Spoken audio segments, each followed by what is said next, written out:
Welcome to the Yield Tactics podcast, your go-to source for all topics related to yield and revenue management, pricing strategies, and industry insights. We're diving deep into the dynamic world of revenue management and pricing across various sectors, with a particular focus on travel, leisure, transportation industries, and beyond. From airlines optimizing seat inventory to hotels adjusting room rates based on demand, and even to theme parks maximizing ticket sales, yield management plays a crucial role in ensuring businesses extract the maximum value from their resources.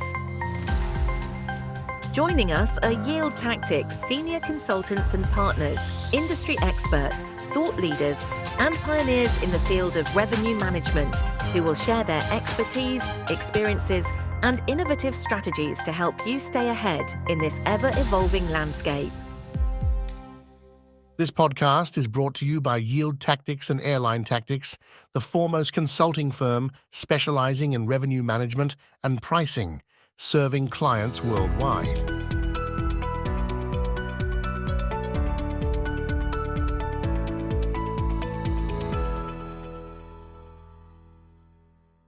Today, we're taking on a topic that sparked a lot of debate in our industry. Why did personalized pricing, once hailed as the future, quietly lose the game to contextual pricing? For years, the promise of tailoring prices to each individual sounded like the ultimate evolution of airline revenue management.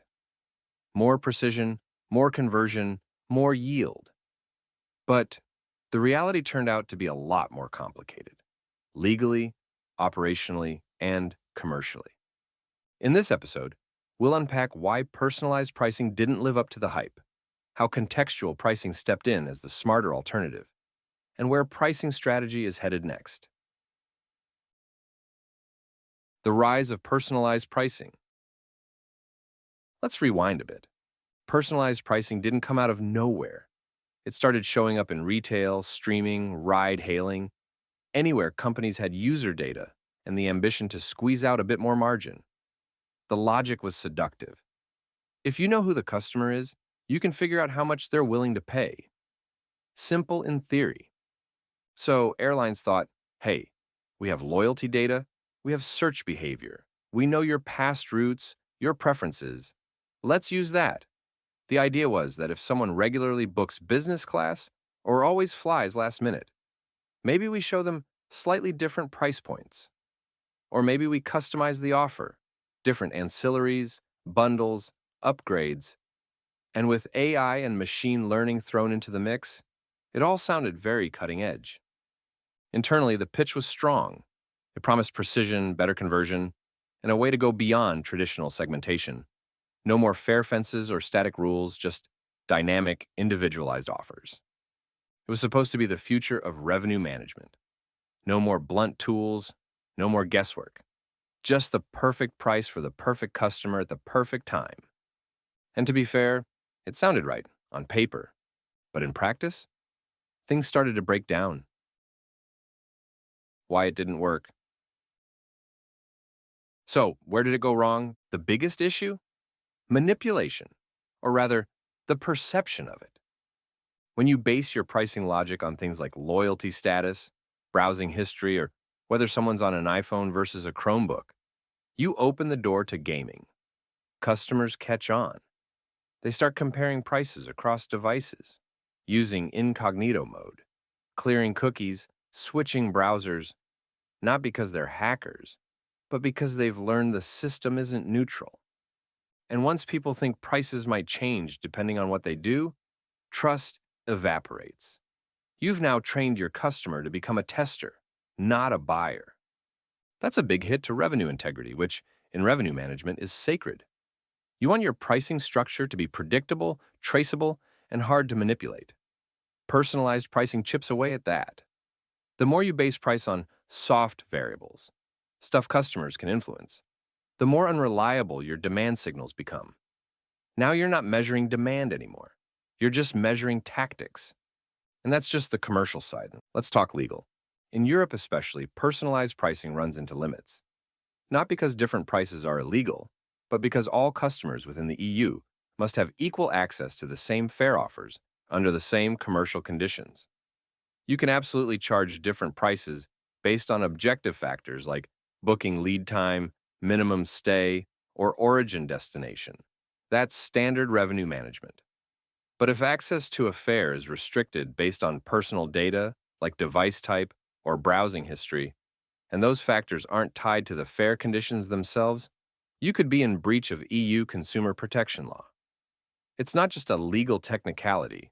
Regulators and consumer groups are paying close attention to pricing algorithms that might discriminate unfairly, even unintentionally. And for airlines operating in these markets, that's a reputational and compliance risk you don't want. Even if you can get away with it legally, the reputational risk is real. No airline wants to be in headlines for charging more because of your device or penalizing customers for being loyal. And regulators are watching. The EU's Digital Markets Act? Not exactly personalization friendly. So now you've got three problems. You've trained customers to behave strategically. Your forecast signals are distorted. Your lawyers are nervous, and your brand team even more. That's a lot of risk for a technique that was supposed to reduce uncertainty. Contextual pricing. Smart, safe, and proven. So if personalized pricing is tricky, legally, commercially, and technically, what's the alternative? Contextual pricing. Now, let's be clear. Contextual pricing isn't some brand new magic bullet. It's actually the evolution of everything that already works in traditional airline revenue management, just upgraded with better data, faster systems, and smarter algorithms. Instead of tailoring prices to who the customer is, contextual pricing adjusts based on when, where, and how they're shopping. Think booking lead time, time of day of week, demand level, origin destination, point of sale. These are all factors that reflect real, observable market conditions. And more importantly, they're not something the customer can game. This is critical. Unlike with personalization, the customer can't change their advanced purchase window. They can't pretend to be flying on a weekend when they're not. They can't manipulate their point of sale, at least not easily. Contextual pricing is built on signals that reflect actual demand behavior, not soft user traits. And the beauty of this approach is that it fits seamlessly into how airlines already operate. We're not tearing up the playbook, we're just augmenting it. The same logic that once powered booking class fences now feeds dynamic decision engines. The tech stack is new, but the commercial foundation is solid. Better still, contextual pricing sidesteps the legal minefield.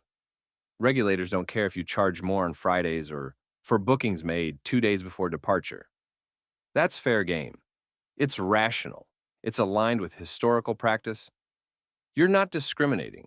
You're responding to market context. And that's a huge deal for maintaining both compliance and consumer trust. Let's not forget, trust matters. Transportation, leisure, and hospitality companies don't want to look like they're squeezing people based on who they are. They want to be seen as responsive, not exploitative. Contextual pricing delivers that, with real, measurable revenue upside and none of the chaos that comes with trying to outsmart your own customers. Why contextual pricing wins in the real world? Let's step back for a second. Everything we've said so far about contextual pricing doesn't just apply to airlines. The same logic works, and increasingly wins, in sectors like rail, coach travel, cruise lines, tour operators, even hospitality. Anywhere you're selling time-bound, capacity-constrained products, the rules are pretty similar. Demand fluctuates, customer intent varies, and your pricing needs to respond to context, not identity. Take a long-distance rail operator. You don't need to know if someone's a frequent traveler or what device they're on. What matters is when they're booking, where they're going, whether they're traveling at peak time or off-peak. Those signals are rich, they're reliable, and they're hard for the customer to manipulate. That's contextual pricing in action. Or look at a hotel group. Instead of offering a million personalized rates based on past stay behavior or browsing patterns, which most systems can't handle anyway. Contextual pricing focuses on booking window, seasonality, lead time, room type, length of stay, and demand pacing. It's clean, it scales, and it works across all customer segments: direct, OTA, business, leisure. And in leisure tourism, same story. A tour operator offering dynamic packages doesn't need to profile the user to price effectively. It needs to read the environment: school holiday periods, promotional cycles, competitive pressure, and source market behavior. Context tells you more about willingness to pay than a loyalty number ever could. This is the point. Contextual pricing scales because it's built on business reality. It doesn't ask for a crystal ball. It doesn't require invasive data. And it doesn't crumble when a customer clears their cookies or switches devices. Personalization, for all its theoretical appeal, rarely survives contact with operational complexity. Contextual pricing, on the other hand, is operationally robust. It's already part of your data pipeline. It integrates into demand forecasting, channel strategy, and pricing governance, and it delivers results that teams can actually understand and trust.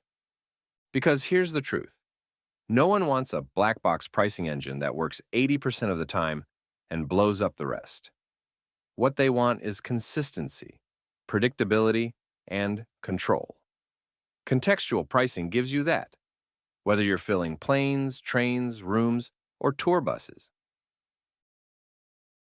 What the future really looks like. So where is all this heading? The industry loves buzzwords: personalization, AI, retailing 2.0.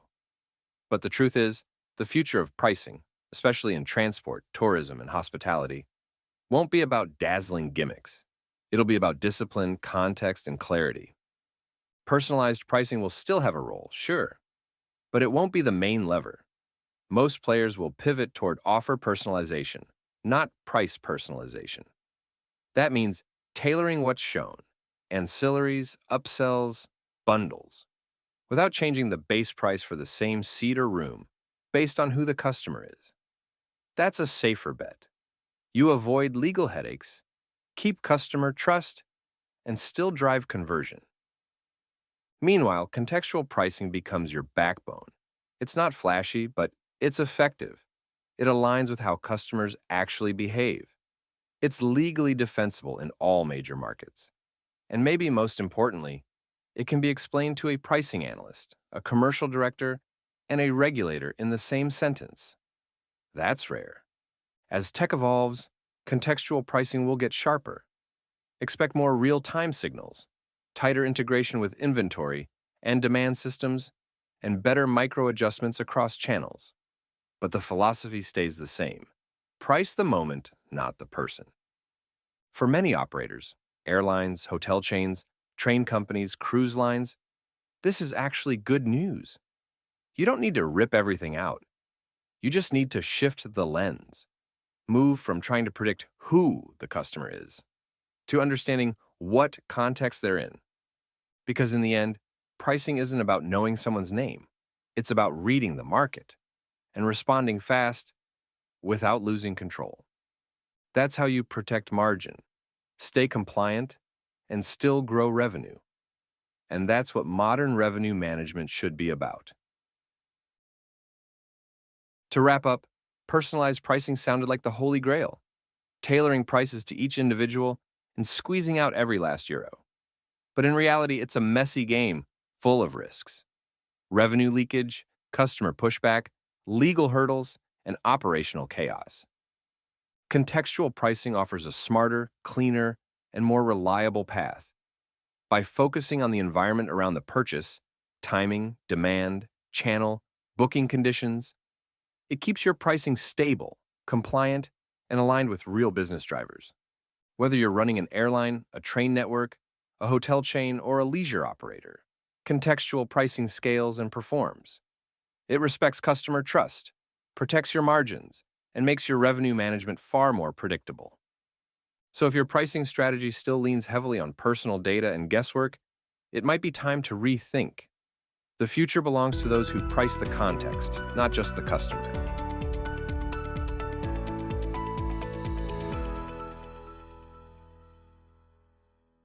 Don't forget to subscribe to our podcast to catch every upcoming episode.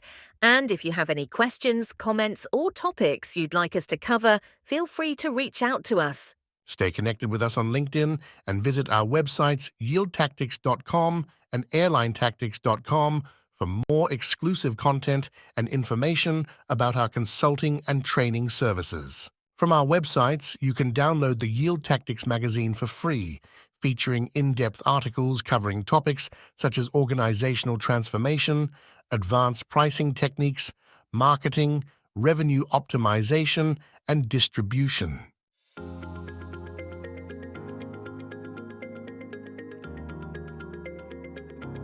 The ideas and opinions expressed by our guests on this podcast are their own and do not necessarily reflect the views or endorsements of Yield Tactics.